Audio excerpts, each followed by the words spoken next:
Right, let's get started. Good afternoon to all of you tuning in today. Good morning and good evening to those listening to the recorded version of this event. I am Federica Bicchi.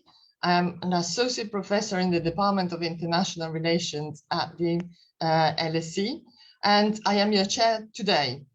We are gathered here to discuss an important and timely topic, namely the external action of the European Union.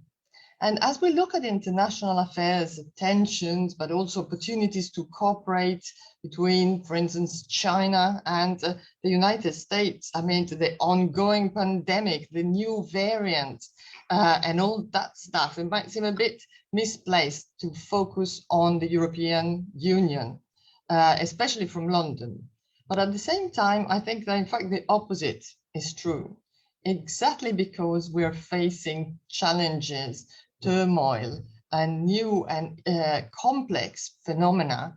It is important to take stock of what we have or what we know, and if only to remind ourselves of what is possible. And here we have an excellent opportunity to do so by focusing on European cooperation, which has a long history of overcoming challenges, but also some currently very divisive issues on its plate.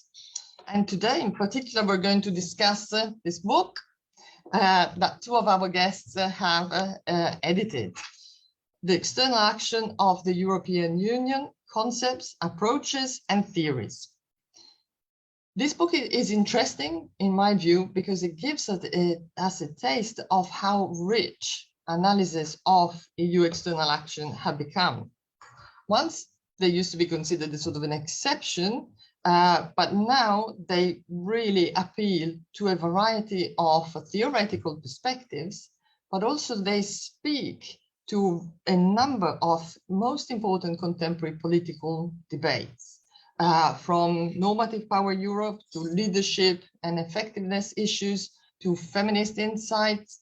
For this book launch, I've asked the editors to share not only the main findings of the book, but also their motivations for choosing to put together this collection, which brings together a number of scholars. And I would like to hear from them, from book contributors, chapter contributors, discussant, and you, the audience, what are the main points that we need to keep our attention fixed on, and the questions that still need addressing. One aspect will be particularly central to our debate today, namely whether the study of EU external action can overcome Eurocentrism and can contribute to a truly global politics. But let me introduce our guests. Sieglinde Gstohl is a director of the Department of EU International Relations and Diplomacy Studies at the College of Europe in Bruges.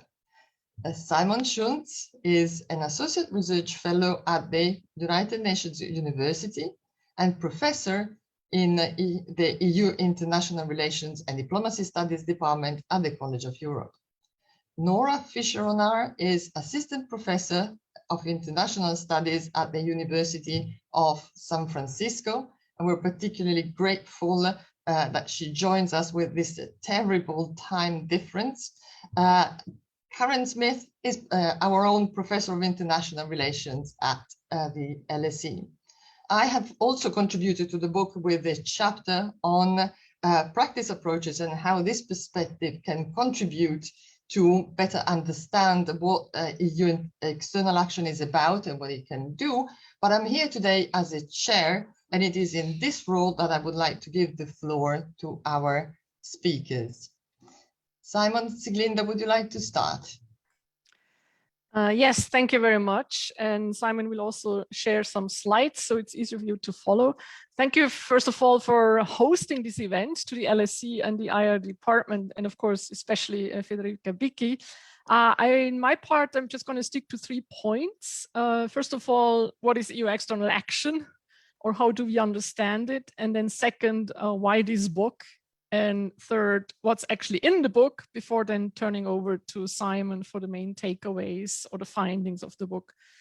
Well, I think first of all, we have to keep in mind that since its creation, the European Community or Union has progressively developed into a global actor with an almost state-like range of external activities that have been increasing, starting with the association of some member states, overseas territories, third countries, with the creation of the customs union in the late 1960s, the establishment of the common commercial policy, then an own aid and development policy at the European level, in addition to what the member states have been doing. And then finally, since the 1970s, also the European political cooperation, which in the 1990s, with the Maastricht Treaty in particular, turned into the common foreign and security policy, plus the increasingly important external dimensions of originally internal EU policies, such as environment, migration, energy, aspects of justice and home affairs, etc. Now, this development, this expansion of policies of the European Union with an external dimension has been accompanied also by a more differentiated institutional structure for external action, and also an expansion of legal competences in some field. And just think of, for example, of the 2009 Lisbon Treaty, which has created the double-headed High Representative for EU foreign and security policy, supported by a European External Action Service and a more permanent European Council presidents, etc. And this development has in addition then been accompanied by a growing wealth of concepts, approaches, and theories seeking to describe, understand, explain, and assess what the European Union is actually doing in its external action, also in various disciplines, but in particular in EU studies, international relations, political science, foreign policy analysis, but also law, economics, etc.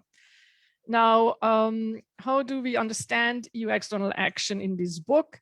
First of all, I should probably say that the EU is understood to be composed of its institutions and bodies, plus the EU member states, if they act, so to speak, as trustees of the Union, so on behalf of the EU.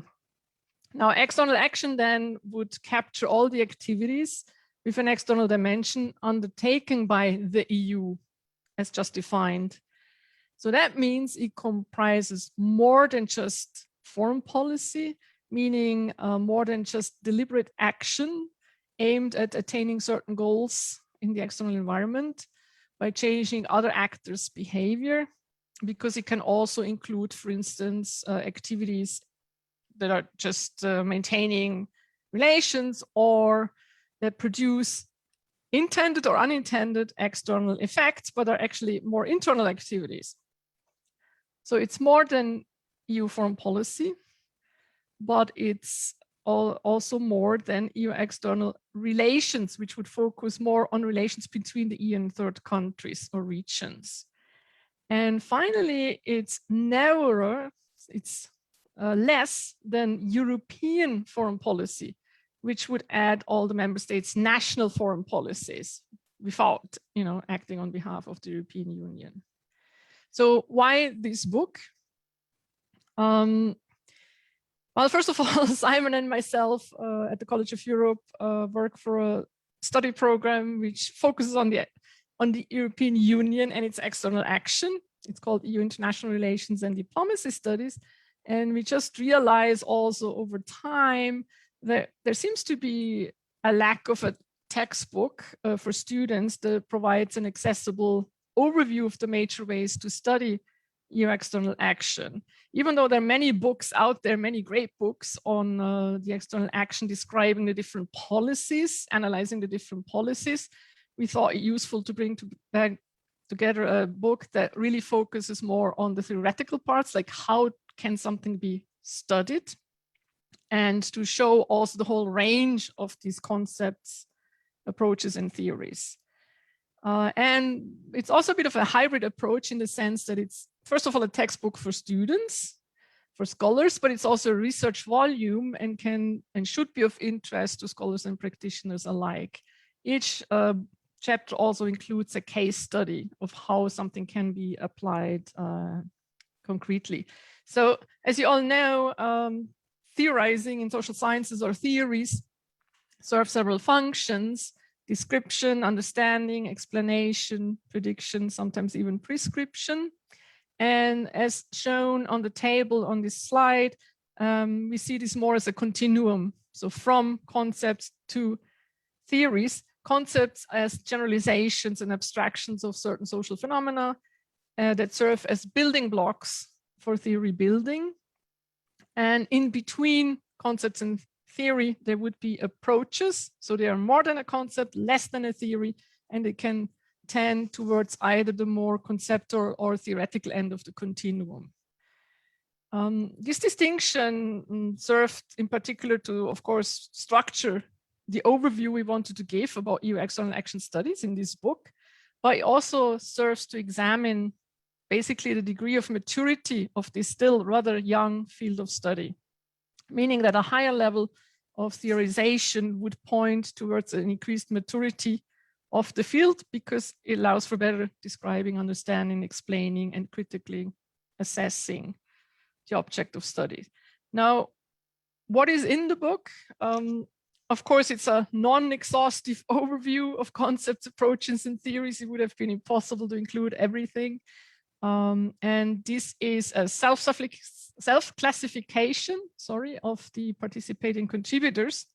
So it has a chapter on the history of EU external action and its studies, and then it has 19 chapters, each with a short case study on the following parts. And we're very happy that we have a very excellent list of authors in this book. So the first part focuses on key concepts, approaches, and theories. Sometimes we call them CATs, developed for the conceptualization of the EU as a global actor. For example, actorness by Edith Drieskens, or market power by Chad Damrow, or normative power as originally coined by Ian Manners, etc. Then part 2 introduces these CATs, concepts, approaches, and theories, that allow for conceptualizing and analyzing processes and effects of EU external action, such as coherence, which is very important in the context of EU external action studies, but also three-level games, or EU external governance, which is a contribution by Frank Schimmelpfennig, external effectiveness, which is what Simon wrote about, and many others. Now, on the next slide, you can see that the third part offers theoretical perspectives that focus on explaining external action with imports, let's say, from international relations theories such as realism. We have a chapter by Adrian Hyde-Price on neo-functionalism, constructivism, where we have a chapter by Bahar Rumelili, or by integration theories. And again, this is just a sample and certainly not exhaustive, like neo-functionalism by Arne Niemann and Julian Bergman, or liberal intergovernmentalism by Andy Moravcik. The fourth part considers how various turns in the social sciences have played out in EU external action studies: the discursive or linguistic turn, normative turn, practice turn, which is what Federica contributed, or gender turn in social sciences, and have been also playing a role and do play a role in the study of EU external action. And finally, and that's part 5, and actually the focus of this webinar today, we have a part that showcases more recent critical approaches to the study of EU external action, which share this focus that Federica already mentioned on the need to overcome Euro or EU centrism by decentering EU external action through the consideration of outside perspectives, through integrating them. So this also shows a bit the trajectory of EU external action studies, which started very much with a lot of navel gazing, looking at what's going on in Europe, and then turning increasingly outside over time. But here I will turn over to Simon to talk about the key conclusions and takeaways. Excellent, thank you. Simon, would you like to continue? Thank you. Thank you very much. Good afternoon also from my side. Now, Federica, you asked us to single out 3 key takeaways from the book. So let's begin with the first one. As Sieglinde mentioned, the study of EU external action has considerably evolved in parallel to the development of that external action itself. So it really mirrors the growing importance of the EU as an external actor. And when it comes to that study from a conceptual theoretical perspective, we find in the book that there's clearly more than meets the eye. And because there's such a rich conceptually and theoretically informed scholarship on this matter, we argue actually in the conclusion of the book that we may actually be witnessing the emergence of a new field of studies, a field of studies that takes many of its cues from international relations, from EU studies, from foreign policy analysis, and is therefore on this slide also located at the intersection between these 3 disciplines or sub-disciplines, but a field of studies that is also clearly more than the sum of its parts. And that is why we give it a distinct name in the book. We call it EU External Action Studies. EU External Action Studies is a field that is still in the making. There can be no doubt about this, but we argue that it already now displays a certain number of features of an academic discipline in its own right. Among those features are that EU External Action Studies has a particular and distinct object of research. Sieglinde just defined what EU External Action is. It has over time produced a body of accumulated specialist knowledge. It uses specific terminologies. We've heard the term actorness, a term that will probably not mean much to anyone who is not specialized in EU external action. And it also displays an increasingly strong institutionalization. We have study programs on EU external action, academic chairs, increasingly also specialized conferences, as well as specialized journals in this area. And of course, and that's the most important aspect here from the perspective of this book, focusing on concepts, approaches, and theories, we see that there is an increasing body of conceptual theoretical knowledge that that helps to actually organize, systematize the accumulating empirical knowledge in this area. So this development of a new field of study in reaction to trends in European integration towards more EU external action and a more diversified EU external action is thus a first major takeaway from the book. A second takeaway relates to the implications of this finding. What can we actually do with this accumulating body of knowledge produced by this emerging field of study? We think that this conceptual theoretical body of knowledge on EU external action is already very rich, but we also argue in the book it can be further enriched. And this in turn will help us to make even better sense of the EU and its external action, and possibly also help to reshape and improve it in the future. The knowledge that we have is already rich because scholars have used a variety of strategies to actually theorize EU external action. They have reinterpreted existing theories from international relations, regional integration studies. They have imported trends from other disciplines into the study of EU external action, and have used another variety of ways in which to make sense of EU external action. There's been a lot of creativity and innovative thinking, but we argue that more can and should be done. And we think on the one hand, an important step would be to explicitly encourage and foster a pluralist engagement among scholars across epistemological and ontological boundaries in this emerging field. Right now, we have a lot of different mosaics, but I think combining them, interlinking them will yield the bigger picture of the EU's external action over time.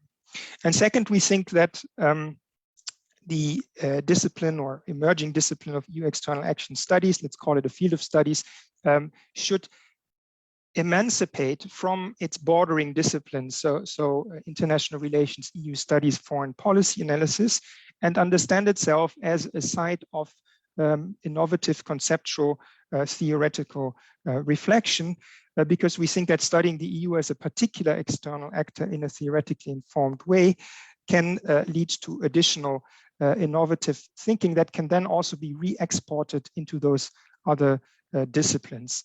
And if this is done, so if these two conditions here, engagement and emancipation, are fulfilled, it can be expected to have two effects. On the one hand, academically, we think it can help reinvigorate thinking about international politics and foreign policy more generally. For instance, when it comes to the role of non-traditional actors in global politics or studying effectiveness of foreign policy actors, I think EU external action studies has a certain number of things to say to those other disciplines already.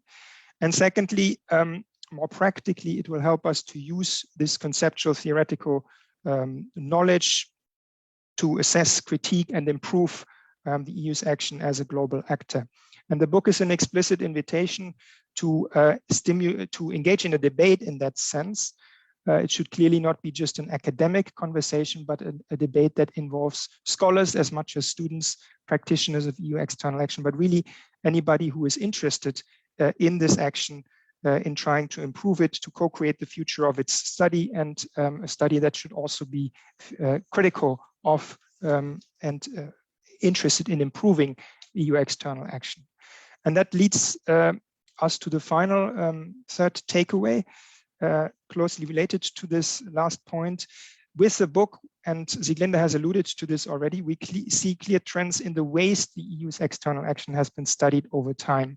When external action was first analyzed, of the EU first analyzed, scholars often focused on questions aimed at description, understanding, and at best explanation. So they ask questions like, what does the EU do? How does it do it? Why does it engage externally? What sort of actor is it?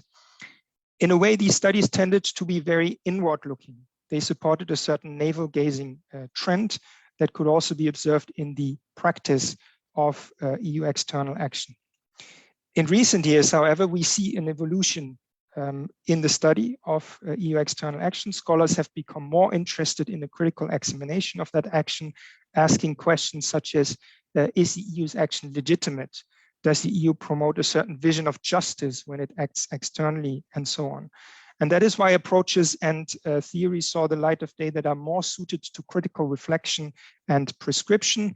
They challenge the EU's external action, notably by criticizing its tendency towards Eurocentrism and by moving from an inside-out perspective to an outside-in perspective. Important aspects of this particular debate have been discussed under the notion of decentering agenda in EU external action studies, an agenda that is strongly inspired by post-colonial studies and is arguably the latest and in many ways very interesting and promising addition to this field. And as Sieglinde has mentioned, it's also the gist of what is in the last fifth part of the volume right now. And that is also what we will be concentrating on today. So our argument is that these critical approaches and theory also help us to reflect now on what the European Union should be doing as a global actor in the future. Should it move more into the direction of becoming a state-led actor or cultivate its distinctness? And on this note, thank you very much, and back to London. Thank you. Thank you very much, Simon, and thank you, Sieglinde. We're now turning to Nora. Nora, you have co-authored the chapter with the Calypso Nicolaidis on the decentering agenda, a post-colonial approach to EU external action. And this brings us very, very close to the issue of whether the EU can or should contribute to the world of today and tomorrow, as the world centers of gravity seems to be shifting. I mean, is the EU ready or even suited to a discussion about post-colonialism? What is a decentering agenda and how can the EU do it? Nora, over to you. Thank you so much, Federica, for this opportunity to share my work with Calypso Nicolaidis.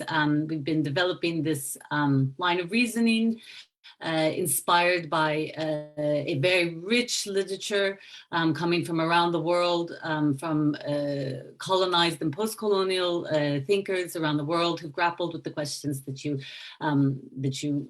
poignantly raise. So what I'll do today is just go over sort of the context, inspiration, and the argument in the chapter as a way to addressing your question. again, I just want to reiterate my thanks to the organizers and the editors for this opportunity. Okay, so hold on. So yes, why a decentral agenda? Why a post-colonial approach? Can the EU do it? How to do it? Well, we do believe that it's a very timely moment to take on this set of questions because we find ourselves sort of geopolitically, everyone who is, watches international affairs is, I believe, quite mindful of the fact that we live in an era of full-on retrenchment in the West in response to a pattern of global power shift that has been underway for at least a decade, arguably 2 decades now. And that context, that relative power shift, was the setting in which Calypso and I first conceptualized our article. It was a 2013 piece for Cooperation and Conflict, where we first kind of made this call to amplify the decentering work of many thinkers around the globe. So we are amplifiers, not originators in any way of this set of ideas. But the timeliness has become all the more salient, after Brexit, after the Trump presidency. Certainly we've seen in the context of the pandemic that we now live in what Acharya has described as a multiplex era. It's an era where we continue to have overlapping governance challenges. We have a broad institutional infrastructure with which to grapple with these challenges, but the number of voices at the table and the sheer complexity of the challenges that we face governing in our neighborhoods and governing globally really requires an ability to engage meaningfully with a wide variety of actors beyond sort of the traditional partners of European and Western foreign policies.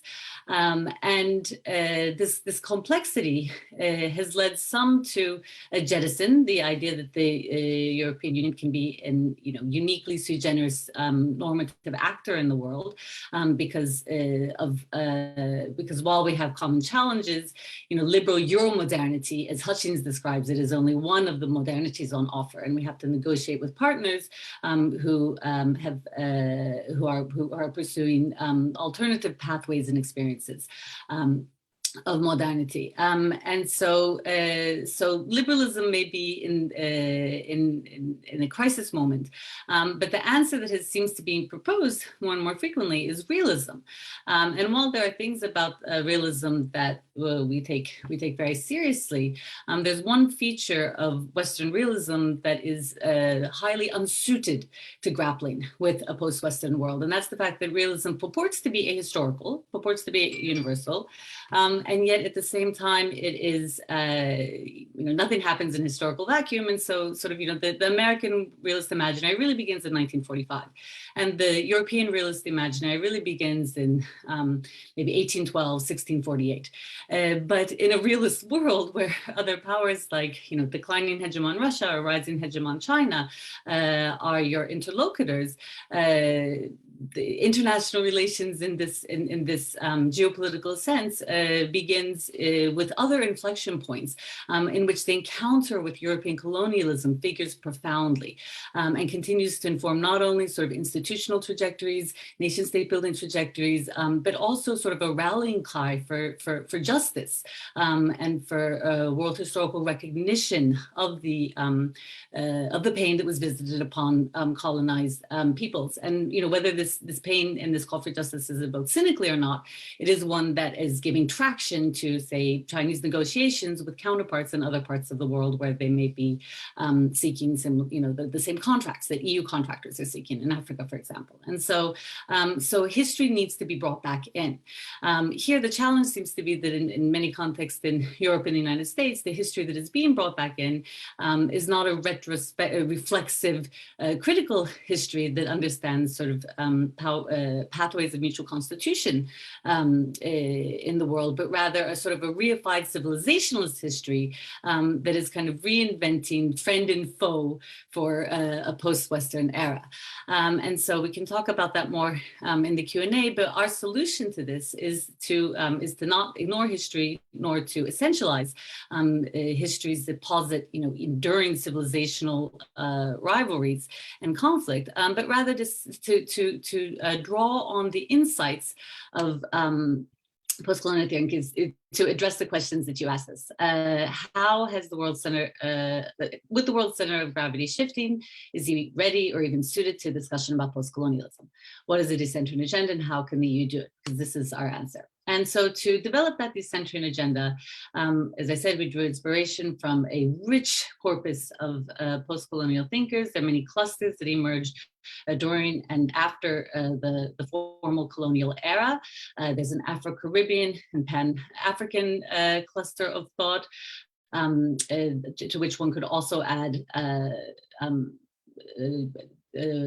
anti-racist thinking in the United States, since at least the Civil War. There is also a cluster, well-known cluster of post-colonial critique articulated by, or made famous by Edward Said, although he was actually kind of amalgamating the insights of many critics of European colonialism in the Middle Eastern context.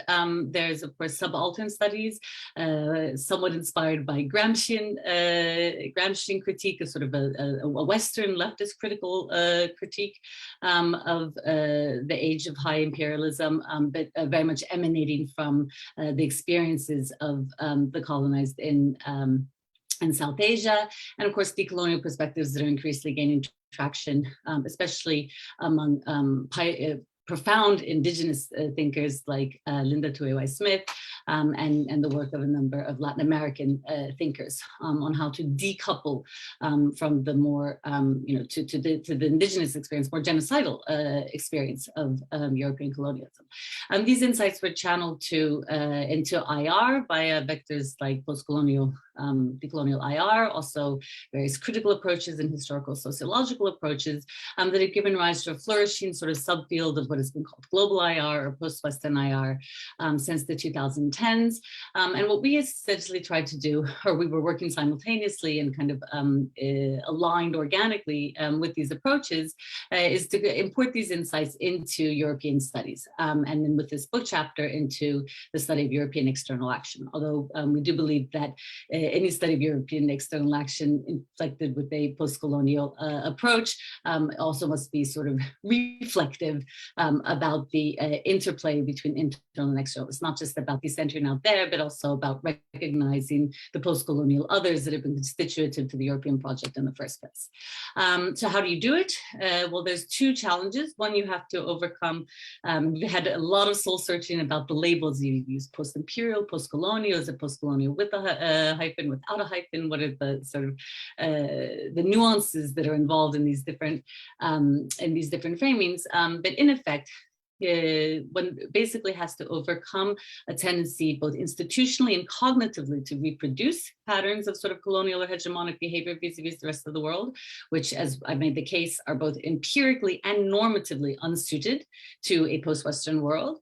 And in that confrontation, in that reckoning, one hopefully has epistemological awakenings in which one is able to engage and better understand the way the world looks to quote unquote others, but also to the others within the post-colonial constitutive others of the European project itself.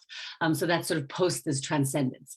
And one can pursue this. We basically sort of distilled from post-colonial theory 3 steps that proceed sequentially, but they also ricochet off each other and are mutually reinforcing.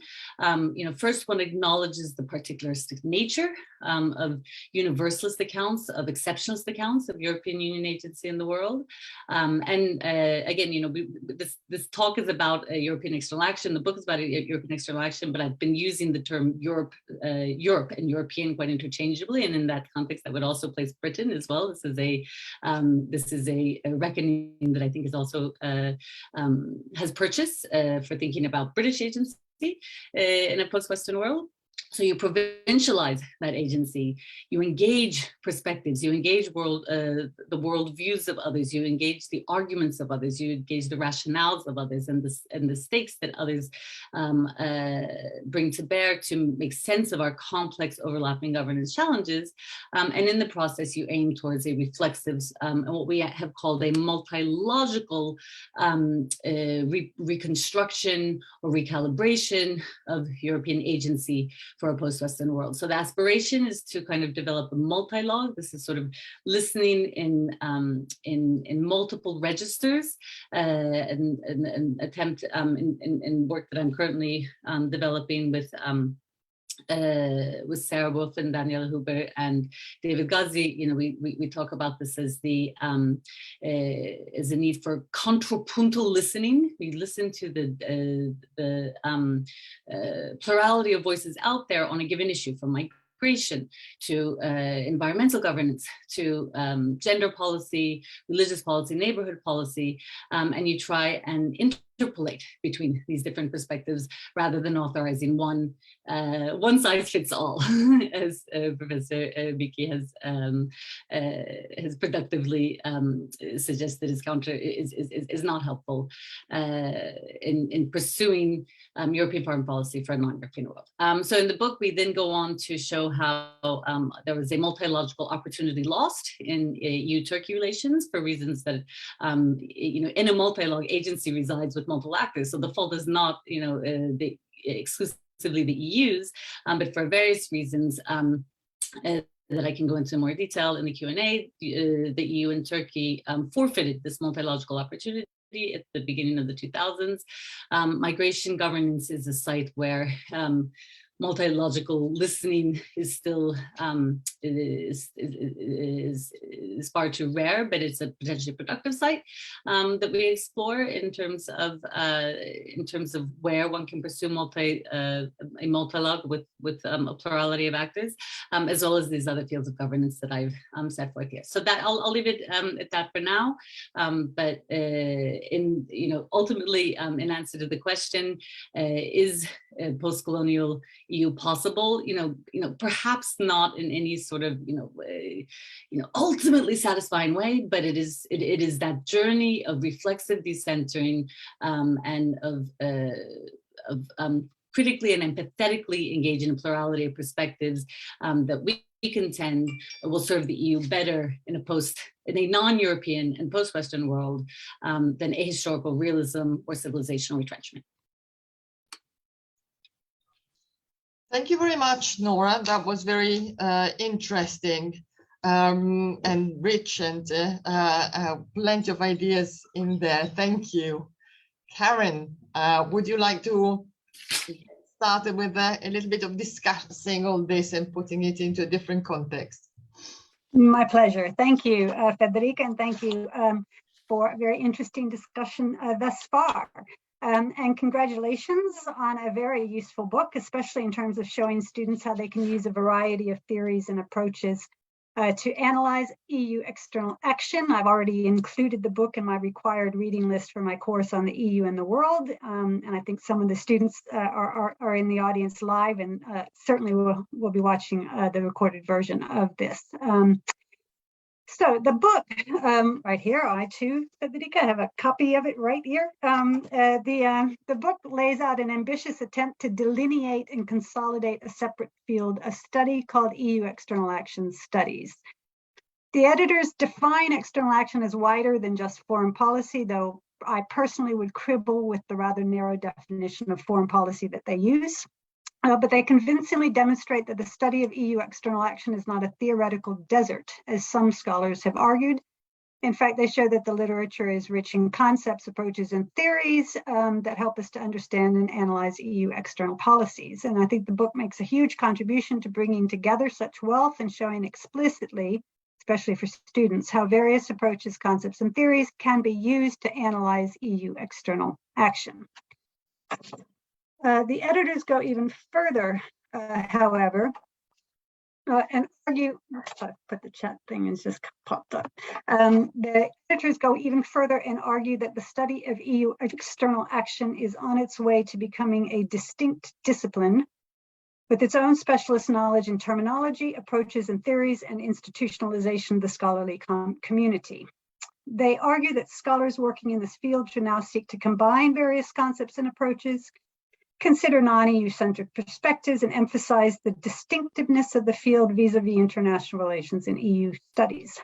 This is a bold agenda, a thought-provoking one, and my comments and questions are thus going to focus mostly on the rationale for and desirability of this agenda. I'm then going to address a couple of questions to Nora specifically about her co-authored chapter in the book on post-colonial approaches to EU external action. First, however, I can't resist, I wanted to note that the book focuses largely on explaining and analyzing EU external action. It is, of course, natural to focus on outcomes, but what about EU external inaction? After all, many observers of the EU have repeatedly noted that limits and obstacles to EU collective action. Where are the explanations of the lack of EU influence in this global multipolar world? How do these fit into EU external action studies? And should we not include more analysis of the EU as not a superpower, about its policy failures, about its failure to act in the first place? Or should we also include the emerging research agenda on de-Europeanization, or what I have called arrested Europeanization in this field? So my first question, I guess, would be just to probe you on how central you view analyses of EU inaction in this field. Now onto the issue of the wider agenda of the book, which is ambitious and bold, consolidating and extending an entire separate discipline of EU external action studies. Now, is there not a contradiction at the heart of this agenda? You're calling for the incorporation of non-EU perspectives, for decentering, while at the same time arguing that there is in fact a separate field of EU external actions, and one we need to emancipate ourselves as Euro enthusiasts from other neighboring disciplines. That, in other words, this needs to constitute and consolidate itself even further as a distinct field. Building disciplinary boundaries, or walls, as we could call them, has not traditionally been conducive to openness to other ways of thinking about a field of study. And as I was thinking about your broader agenda, I remembered a comment by the late David Allen, many, many years ago in some conference or seminar or another. And he quipped that there were more people studying EU foreign policy than practicing it. Now, there is clearly a vibrant community of scholars studying EU external action. Some of the most biggest proponents of this are, in fact, in this Zoom room. But I sometimes wonder whether we are rather overstating the importance of EU external action in the wider international context, both the empirical reality and the scholarly community. After all, EU external action studies is really the study of only one part of what only one international organization does. Is there enough going on empirically to justify delineating an entire field of study, much less a discipline? And discipline defining is tricky. And I'm just going to use international relations because this has been on my mind quite a lot recently. There is some discussion, in fact, as to whether international relations is actually a discipline or just a field of study. We've recently been trying to hire a number of new colleagues. I'm the head of department, so this is why this is on my mind. And many of the applicants were actually bewildered by the existence of a separate international relations department at the LSE, where in most universities, IR scholars are a small minority within a larger political science department. Now, I would respond and defend the existence. Obviously, I think that's my job. Defend the existence of a separate international relations department by arguing that international relations is, in fact, a field of study that is interdisciplinary, building on numerous disciplines, and is all the richer for it. It isn't just political science or international law or history or sociology and so on. So it doesn't belong in a political science department anyway. However, I can see how the mere existence of a separate IR department generates some curiosity or even skepticism. There are, in fact, people who might argue that a focus on IR as its own discipline generates an inward-looking focus that distracts us from engaging with interesting avenues of inquiry about all things international that occur elsewhere in other disciplines. In other words, defining a discipline can actually be very exclusive, right? Excluding other concepts, approaches, and theories from neighboring disciplines or fields of studies. So I would it just strikes me that EU external action studies covers a very narrow sliver of contemporary international relations, foreign policy analysis, and EU studies.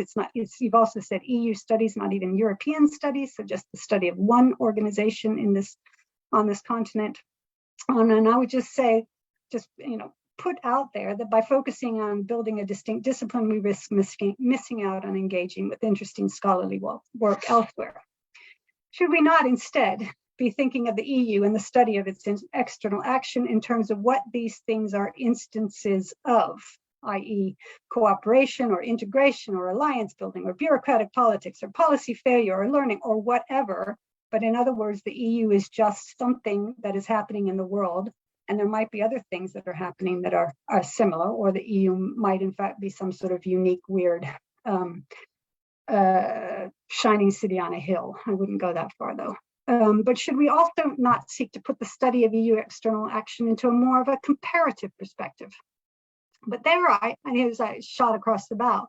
If we are to compare, for example, the African Union and the European Union, then classifying this study as part of EU external studies, action studies, seems to me to defeat the attempt not to view things in a Eurocentric manner. In other words, I'm objecting, I think, to this kind of discipline building and shooting a warning signal about what building those kinds of walls does to a study. It contravenes what Nora has just been talking about, trying to decenter and view things from a much more global perspective.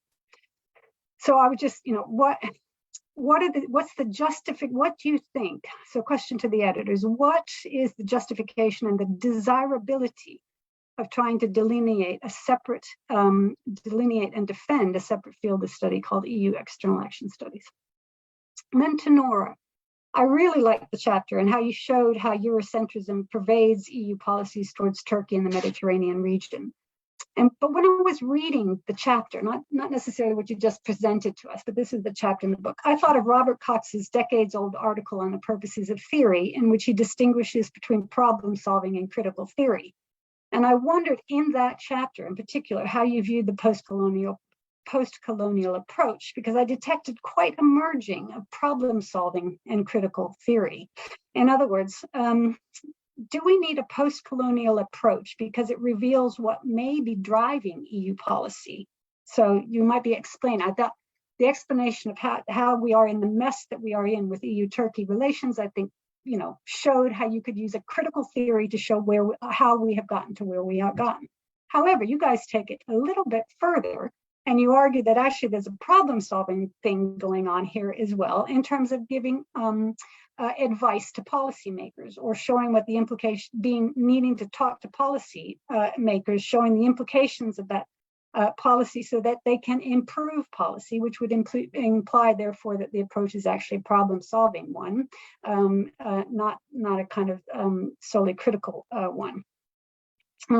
So my question is, why do we need a post-colonial approach? Because we want to do better policy, or because we actually want to understand and analyze how we've gotten into the messes that we have gotten into thus far? And then just one final cheeky question to Nora then on sort of, if we do think that this is all about policy advice, and you guys have pointed out, we got into this, the EU is in this horrific mess with Turkey, but what now would be the advice to policymakers on how to deal with Erdogan from this sort of deep post-colonial perspective? So anyway, just very cheeky, you might not have it might not have a ready answer or anything, but it did just kind of bring, that just came to mind, because I thought, well, who are they addressing, policymakers or scholars? But anyway, I leave that to you. But very, obviously very thought-provoking book, because I have been provoked into thinking much more carefully about what you guys, with the broader agenda that's there. So congratulations on that. Thanks. Thank you very much, Karen. I'm conscious that we are taking the debate in a sort of a quite an academic direction, and if you don't mind, I'd like to steer it also in a in a different direction, with a couple of points and taking a couple of questions from the audience, then opening again for a further round of questions from the audience. The first one is to Simon and Sieglinde, because clearly you have read all these beautiful chapters and all the examples that they make, and I wonder whether it might be possible for you to sort of signal to us, what would be good examples of European cooperation and examples instead of the typical failures, and how those feed into the debate, adding a little bit of practical flesh on these theoretical bones. And one to Nora, because I mean, you have been mentioning the example of the EU-Turkey relations, which, however, in a different chapter by Bahar Rumelili, is treated in a very different way, suggesting that the EU is built on the politics of difference, and therefore it needs a Turkey, needs something out there against which to shore up its own identity. And so I wonder, what does the EU-Turkey case study show us? Is it actually possible to overcome this sort of friend-enemy or this othering type of mechanisms? Because I think that there is a bit of a tension between two chapters in this book. But let me take also a couple of questions. One is from Paul Oduber, former College of Europe, Comenius 67-68, a former Irish Department of Finance, and he's asking, how do the contributors rate the importance of the personality and competence of the High Representative with reference to the first three occupants? So a question on the personality and competence of the High Representative. And then we have a question from Ben Tondra, a full professor of IR at University College Dublin, who would love to hear from Nora on what she might envisage for the practice of EU foreign policy if the need for decentering was to be taken on board by policymakers, echoing here what Karen was mentioning. What would a post-Western era EU foreign policy look like? And a last one for now, from Ian Grant in London, former law enforcement intelligence analyst. What do you see as EAS strengths and weaknesses regarding good communications analysis and responses in crisis? Excellent questions. Thank you very much. Keep them, sending them in, please. Round of replies from our guests. Nora, would you like to start this time? Sure, I can start, and thank you so much for these very stimulating and apt questions and observations. I guess I will sort of try and synthesize, since the questions were very complementary. Professor Smith's, Professor Bicchi's, and Professor Torres' questions were very complementary. I'll sort of offer a synthetic response. So yes, indeed, there is this tension, and I think it's a tension that runs throughout the volume, which is also what makes the volume so exciting, between sort of a theoretical engagement and contribution and sort of an assessment of the empirical implications and the practice-oriented implications implications of grappling with European external action. And so that certainly runs throughout our chapter, and is something that we flag quite explicitly in the chapter as the whole sort of call to these center in and of itself is at once an empirical and a normative undertaking. And in order to do better, you have to kind of understand differently, right? So indeed, the sort of the postcolonial literature and the inspiration that helped us to develop our categories and our analytical heuristic for how to decenter is descriptive and normative, but we do believe that it has practical implications as well. So that's step 3, right? There's you provincialize, and then you engage, or you listen better, and then you seek, as part of a journey towards sort of transformative, more mutually empathetic and inclusionary praxis. So we very much recognize that the reconstruction step is the least developed, but we in the chapter and in the sort of in the call to an agenda and in the work of others and our own ongoing work in terms of how you develop that reconstructive sort of dimension.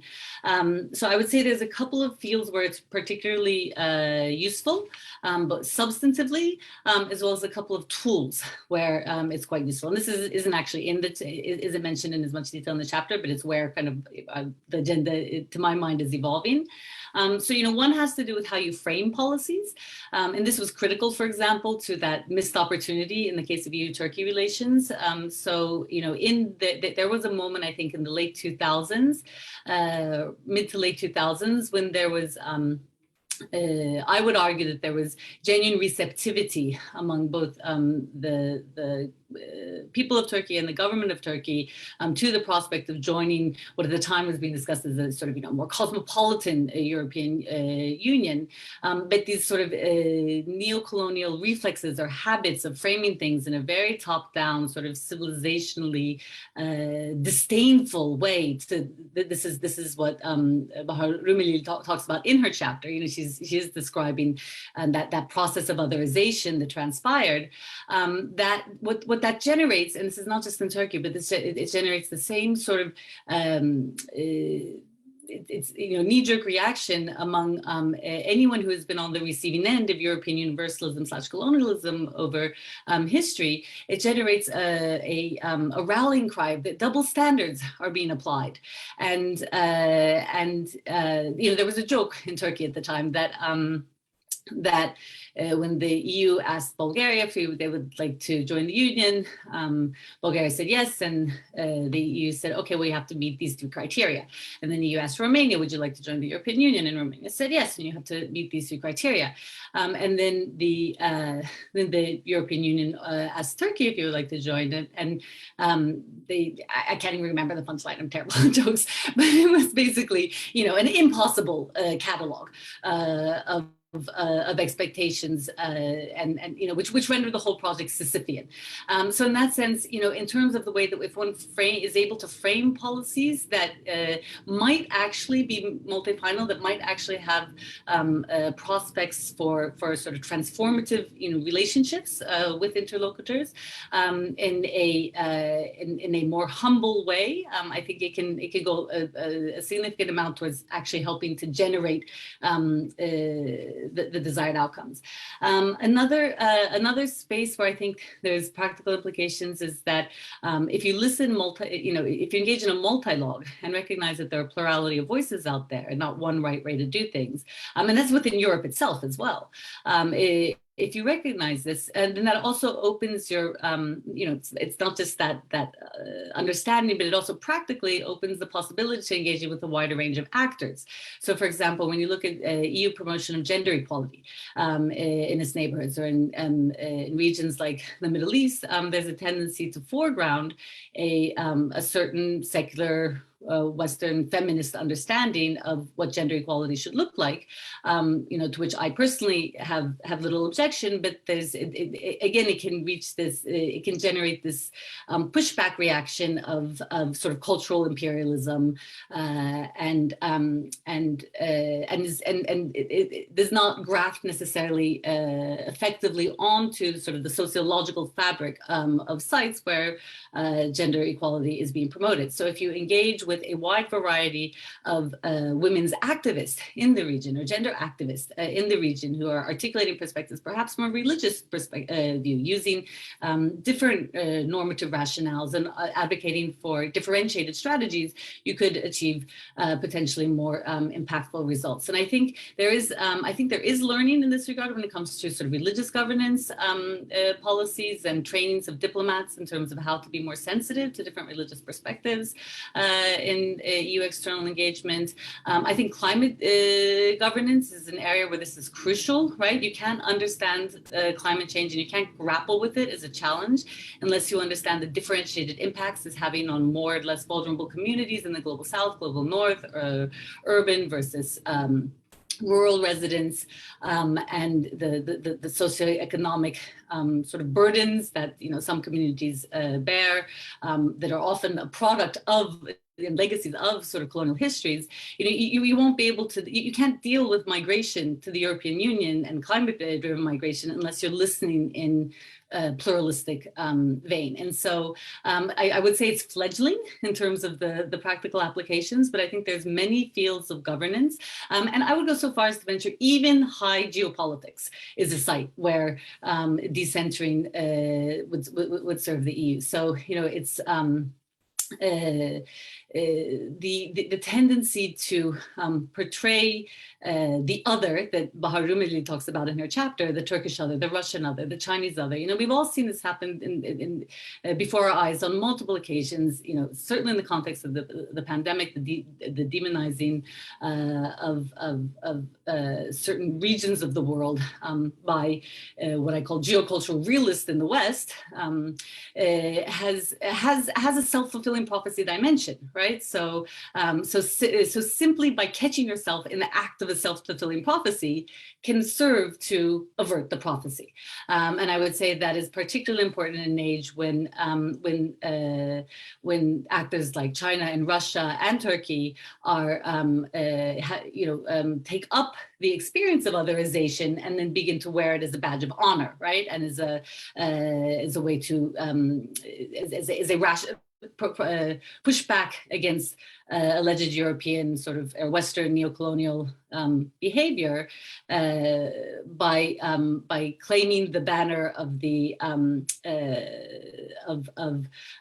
rest, and that this can lead to in realist terms leads to security dilemmas that could be avoided if one simply listened better. And I guess I addressed the Turkey questions, kind of wove my response to the Turkey question throughout that, but happy to reprise more, being mindful of the fact that there's all the very important questions you raised to the editors of the volume to address. Thank you, Nora. Simon, would you like to go next? Yes, thank you very much. These were excellent comments and questions. I can't, of course, address all of them. I'll just pick a couple and start with the questions raised by Karen Smith, which were very pertinent indeed. The first one was on whether the book doesn't focus too much on action and not so much on inaction. And where are the cats that address these sorts of questions of inaction, policy failure, de-Europeanization, and so on? I think that if you wanted to, you could use existing cats, concepts, approaches, and theories to actually address these questions already. Because what is an inaction?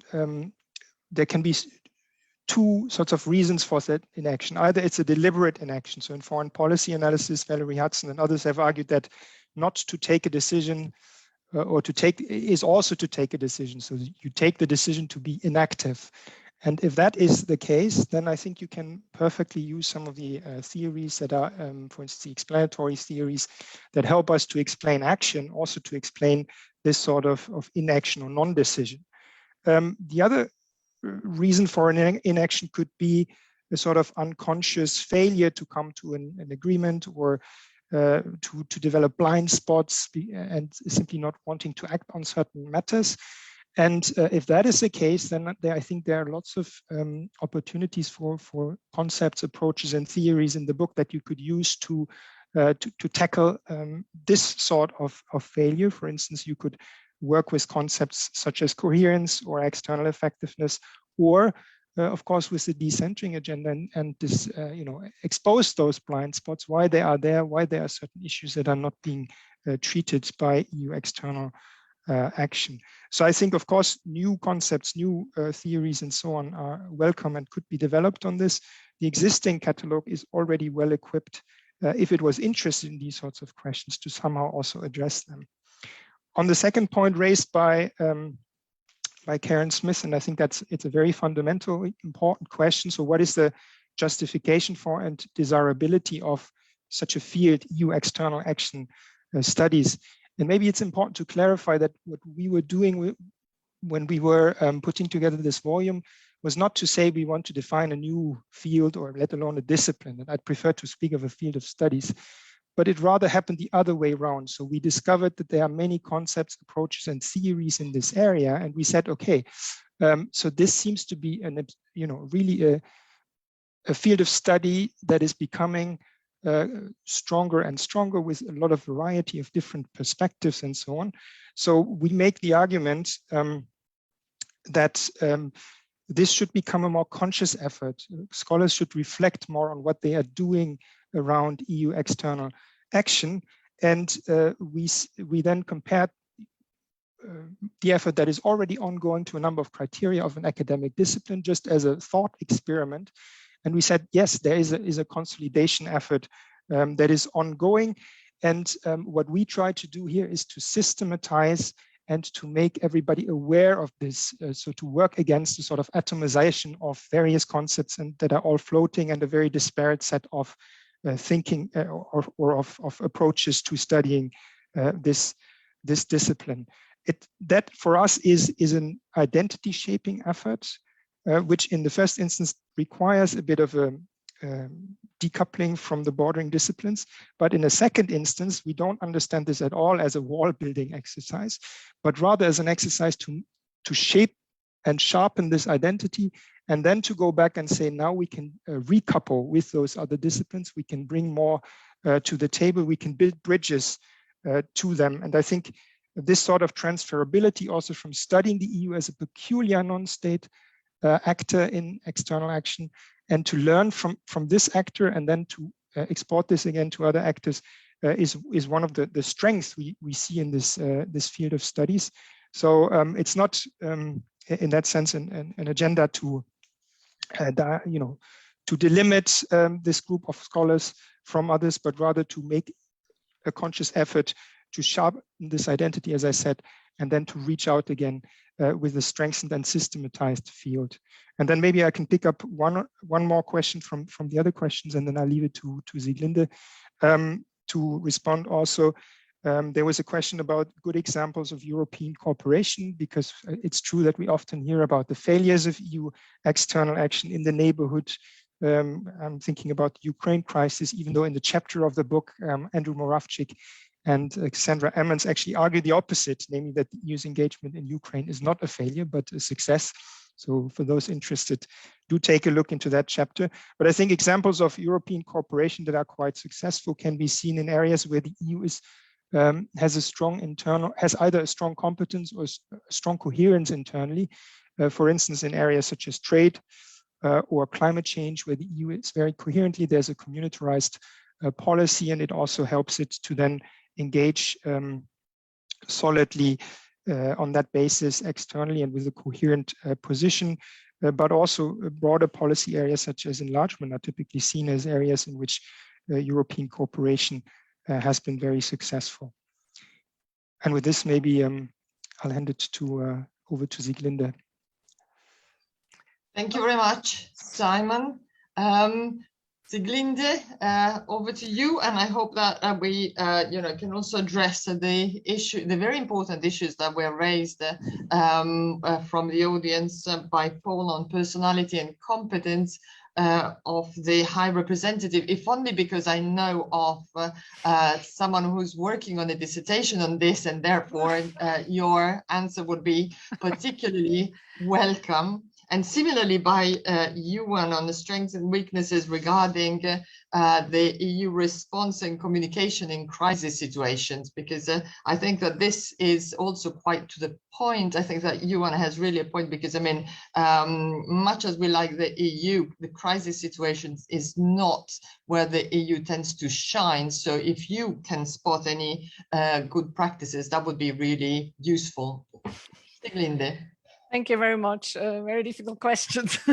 I just wanted to highlight on the question of the High Representative that actually in the book there's a chapter by Lisbeth Aggestam on role theory and leadership in EU external action. So I didn't write it, obviously, but she has looked into the performance of the High Representative and especially into the leadership role or not. So. And her take on that was that, the role performance or the roles that actors play on the international stage emerge in an interaction between the own role conception and the role expectations of the others. And of course, this can sometimes generate role conflict. So if anybody's interested in a theoretical take, I would recommend a chapter in the book. To look at it from a more empirical perspective, maybe, as the question was raised as such. I do think that the personality matters, but you also have to keep in mind the different time periods of the 3 high reps, or if you take Javier Solana, we might have had a 4th one, have been serving. Because not only the external environment was quite different, but also the institutional setup inside the European Union. Catherine Ashton starting with having to, first of all, create the European External Action Service, Mogherini taking over when it was already running, and then Borrell, of course, coming in later in an area of more geopolitics, maybe. So I think you have to see the whole package, and I would say personality matters, but then also you have the institutional backup. You have the question of legal competences, because I had the high rep deals largely with CFSP issues, but you have all these other things which we also consider EU external actions, such as trade policy, for instance, or climate change or what have you. So that would also be part of external action. And then, of course, if it comes to CFSP, it's always the EU member states and their political will to act that is important as well. And maybe as a footnote, I just wanted to say, after what Simon said on the in response to Karen's EU external inaction, which I found very nice. What came to my mind, first of all, was, of course, the famous concept that comes from this field, which is the capability expectation gap of the European Union when it comes to its foreign policy. So the high expectations, low capabilities often, which have improved over time, possibly, but it's still there. And then the other question on communication by the European Union, right? Strengths and weaknesses of the EAS. Well, the strength is that we actually have an EAS now with a lot of EU delegations, and EU delegations, unlike a couple of years ago, can deal with all matters of EU external action, be it CFSP and non-CFSP, and they have also been given more capabilities. So I think, even though we don't call it a foreign ministry, it's more of a foreign ministry than it has ever been in the past in the European Union. When it comes to the communication, I think something that strikes you, maybe if you look at it, we do have since 2016 the EU Global Strategy, which is global in the sense of worldwide, but also global for the first time in the sense of covering all fields of external policies of the European Union, whereas the old strategy, the European security strategy, which Solana came up with, was just really focusing on security. So you can also see it in the strategies, and the strategies are important for the communication, of course. Now, what is interesting about the EU Global Strategy, because the EU also, maybe against the background of the Lisbon Treaty, is very high on rhetoric. It's also about values. So a lot of talk about values and norms in its external action. And the EU global strategy has toned this down a little bit, talking about principled pragmatism as the core concept. So you have principles, values, as an ideational aspiration, but you have to be pragmatic or more realistic based on a realistic assessment of the situation. So I think the EU has been going backwards a little bit, and you can see it even more now under Borrell's term, also on becoming more assertive in an area of geopolitics, stressing strategic autonomy and things like that. So I think the communication has changed. It has maybe adapted or has been forced to adapt, as you wish, to the situation worldwide. I think that's something to keep in mind. And yeah, I mean, on the weakness, of course, you still have the question of this gap of capabilities in certain areas. And maybe just one last point, since I have the floor, sorry, to respond to what Karen said, which I liked very much. I have a full sympathy to IR being pluridisciplinary. I come from that corner myself. And my understanding was always that EU studies is a bit the same. You have EU law, you have European economics, you have, they have different fields, history, etc. So, and EU external action studies has been sitting a little bit squarely in between these disciplines or subdisciplines or fields or whatever you want to call it. And I think that was also triggering part of our understanding that it's, it's a bit of IR, it's a bit of foreign policy analysis. It's also in EU studies, but what is it actually? Because I think EU external action study is also to be understood in a pluridisciplinary way. And in that sense, you can draw some parallels maybe with IR as you understand it. Thank you. Thank you very much. We have another series of questions from a couple from former students here at LSE in the Department of International Relations. Good to see you. One is Leonardo De Agostini, who asks, what if the European External Action theoretical / academic project is not building a wall, but in fact building bridges? I see it, he says, as a way to include new point of views and academic stimuli, sorry, in the EU discussion, for instance, including practice theory and post-colonial views.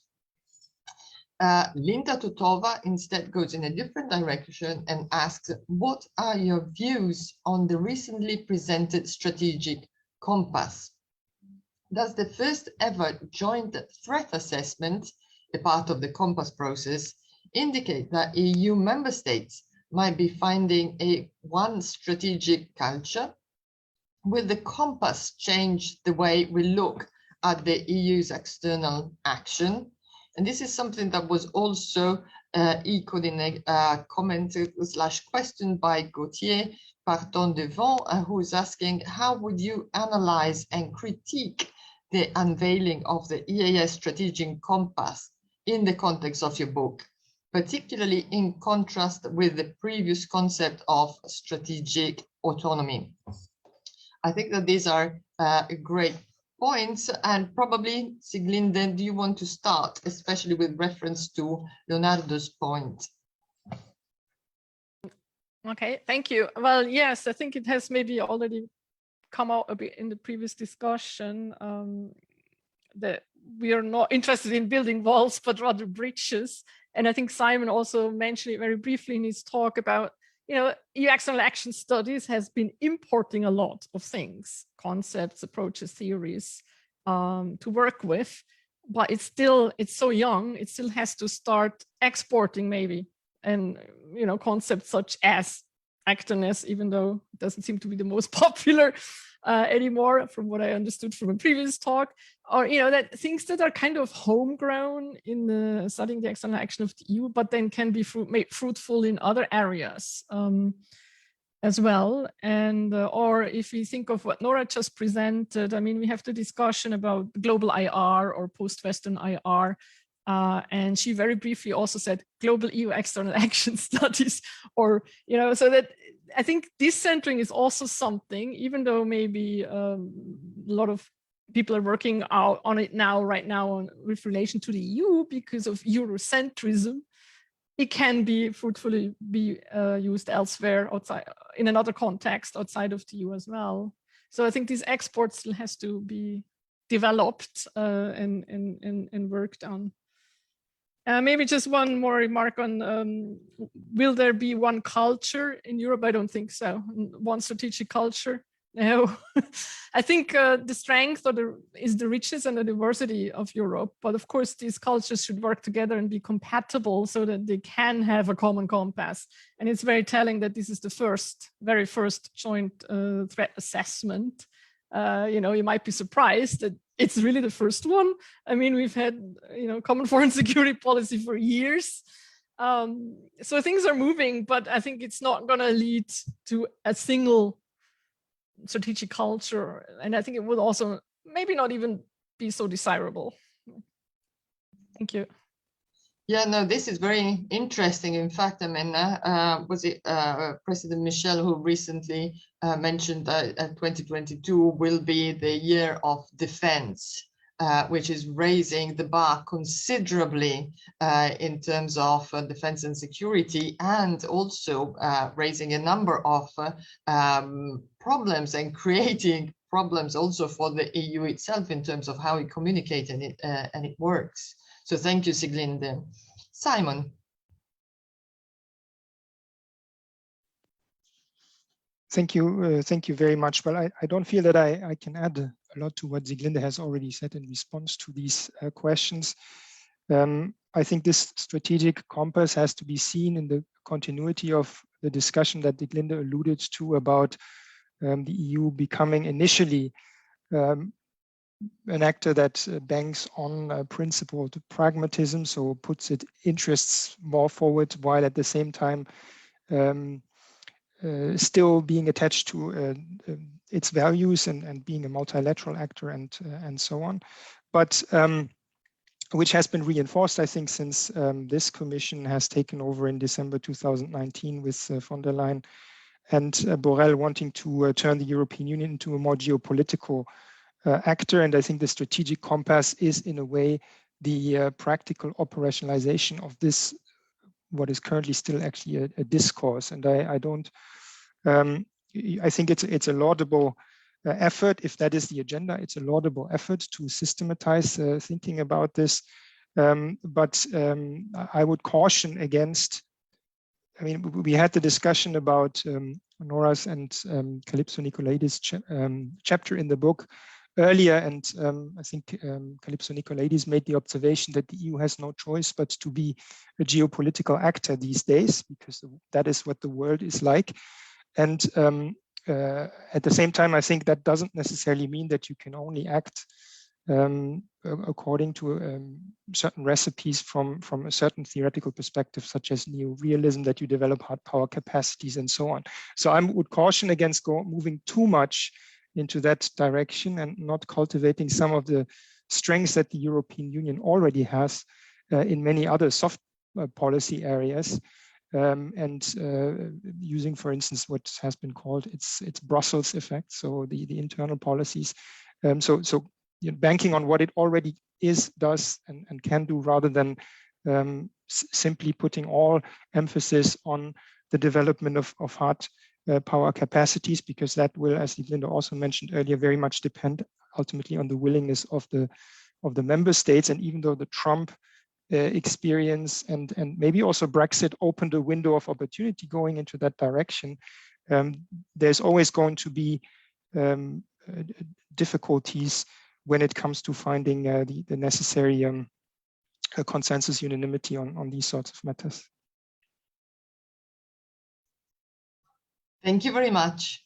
Nora.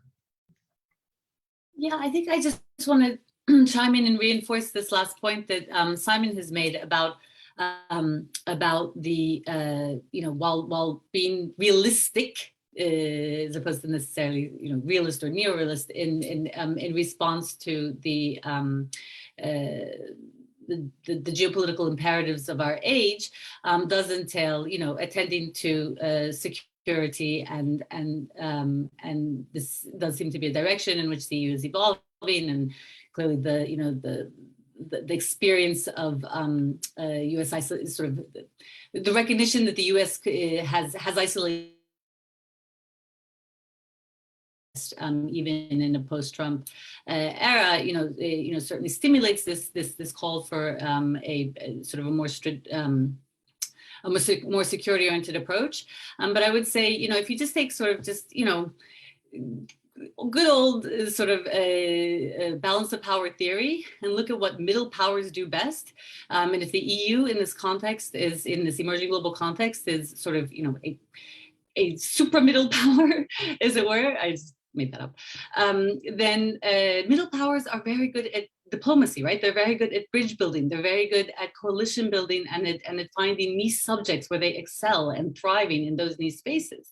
And so in this context, even from a realist perspective, the EU's forte is in drawing on its sort of multifunctional capacities, drawing on its soft power in a number of areas. So throughout our call for sort of a post-colonial ethos, the call has not been to jettison some of the great achievements that the European Union has produced and has sought to promote actively in its neighborhoods, including achievements relevant to human rights, rule of law, and various other sort of softer norms. So this is the EU's forte, and it's a question of how to do it in ways where the practices align better with what is being preached.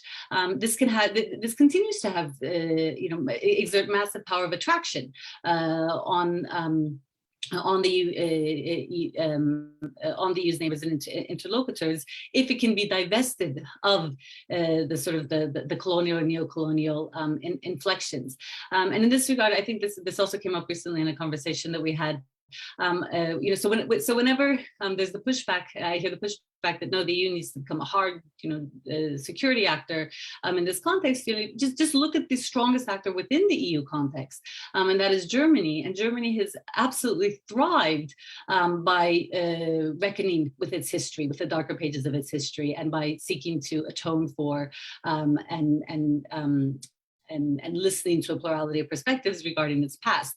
The EU may be kind of a more middle level player in this global scheme of things, but when you look at nation states per se, Germany is absolutely at the top of this game within the region and globally, and it has done so in good measure by acting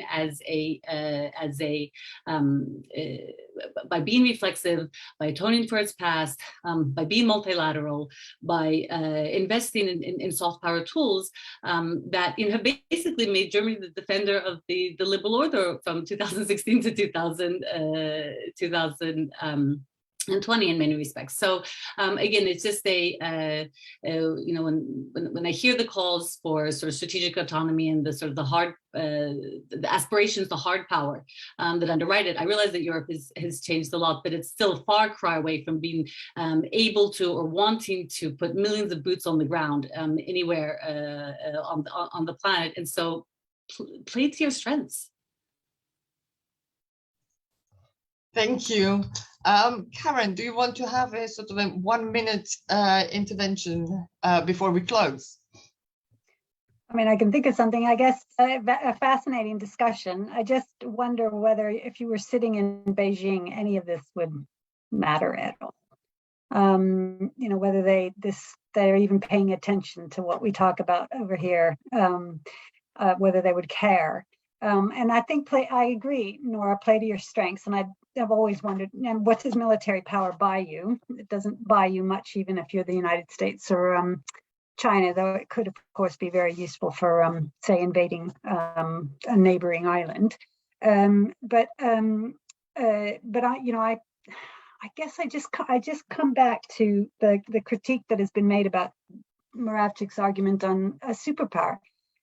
When you have so much logic of diversity within the EU, and you have so many illiberal players and actors within the European Union, what one might have considered to be the strengths of the EU, I think, become weaker. That's my worry, is that in a moment in which the world needs a stronger sort of more liberal voice, the EU is becoming less so.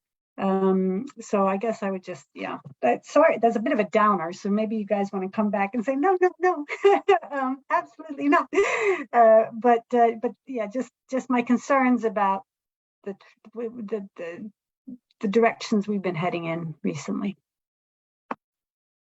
Thank you, Karen. I mean, I will like to close just by picking up on something that Anthony, an LSE external alum, has just posted in terms of the EAS role on nuclear issues alongside two EU states, which is a very good point. And in a way, I think speaks also to what Karen has just been saying and our debate more generally in terms of the fact that as long as there is a voice, as long as the EU is able to do something at times in terms of good citizenry and contributing to the common good of the international global order, that keeps our interest in EU affairs relevant and alive. Because I think it's one of the great pleasures of this book is to see how many issues and interesting points there are in the study of the external action of the EU. But we're coming into an end, and so please join me in thanking our speakers today, and looking forward to the next opportunity to continue discussing these interesting points.